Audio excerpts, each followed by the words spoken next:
अवैध gas refilling करणाऱ्यांवर नाशिक ग्रामीण पोलिसांचा मोठा छापा। 133 सिलेंडरसह 2 चारचाकी जप्त। बेकायदा गॅस रिफिलिंग, नाशिक ग्रामीण पोलिसांचा छापा। 136 गॅस सिलेंडर, 2 चारचाकी वाहनं व गॅस रिफिलिंग साधन सामुग्री जप्त। नाशिक ग्रामीण जिल्हा पोलीस अधीक्षक विक्रम देशमाने यांच्या आदेशान्वये जिल्ह्यातील अवैध व्यवसायांचे समूळ उच्चाटन करण्यासाठी पोलीस ठाणे निहाय कारवाई करण्यात येत आहे। त्यानुसार दिनांक 29/11/2024 रोजी देवळा पोलीस ठाणे हद्दीत गुंजाळ नगर ते सुभाष नगर परिसरात घरगुती वापराच्या गॅसचे व्यापारी वापराकरिता वापरणारे सिलेंडर अवैधरित्या रिफिलिंग करणारे सेंटरवर नाशिक ग्रामीण स्थानिक गुन्हे शाखेच्या पथकाने छापा टाकून कारवाई केली। देवळा पोलीस ठाणे हद्दीत सुभाष नगर परिसरात काही संशयित इसम हे घरगुती वापराचे गॅस सिलेंडर मधून व्यापारी वापराकरिता वापर होणारे निळे गॅस सिलेंडर मध्ये अवैधरित्या गॅस रिफिलिंग करत असल्याची बातमी स्थानिक गुन्हे शाखेच्या पथकास मिळाली होती। त्याप्रमाणे पथकातील अधिकारी व अंमलदार यांनी सदर ठिकाणी छापा टाकला असता संशयित इसम नामे भागवत कारभारी जाधव, वय 42 वर्ष, राहणार सुभाषनगर, रामेश्वर फाटा, देवळा, तालुका देवळा, हा शासनाने नियमन केलेले व जीवनावश्यक वस्तू कायदा 1955 कलम 2(5) मधील नमूद जीवनावश्यक वस्तू पेट्रोलियम पदार्थ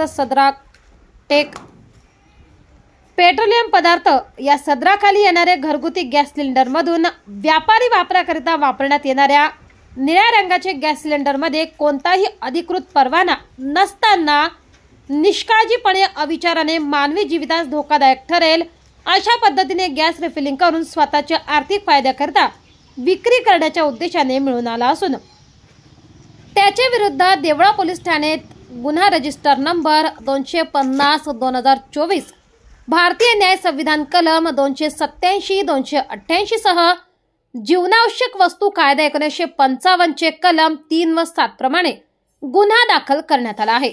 सदर छापा कारवाईमध्ये वरील इसमाच्या कब्जातून घरगुती वापराचे 101 गॅस सिलेंडर, व्यापारी वापराचे निळे रंगाचे 35 गॅस सिलेंडर असे एकूण 136 गॅस सिलेंडर, इलेक्ट्रिक वजन काटा, गॅस भरण्यासाठी वापरण्यात येणारे 2 पिस्टन पंप व इलेक्ट्रिक मोटर तसेच 2 चारचाकी वाहने असा एकूण 11,15,400 रुपये किमतीचा मुद्देमाल जप्त करण्यात आला आहे।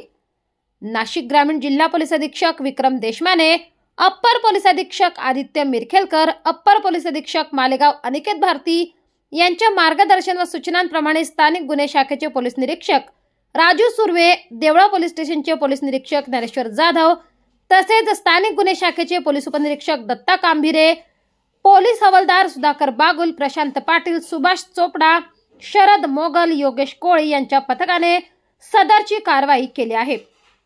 महाराष्ट्र माझा न्यूजसाठी मुख्य संपादक जनार्दन गायकवाड, नाशिक।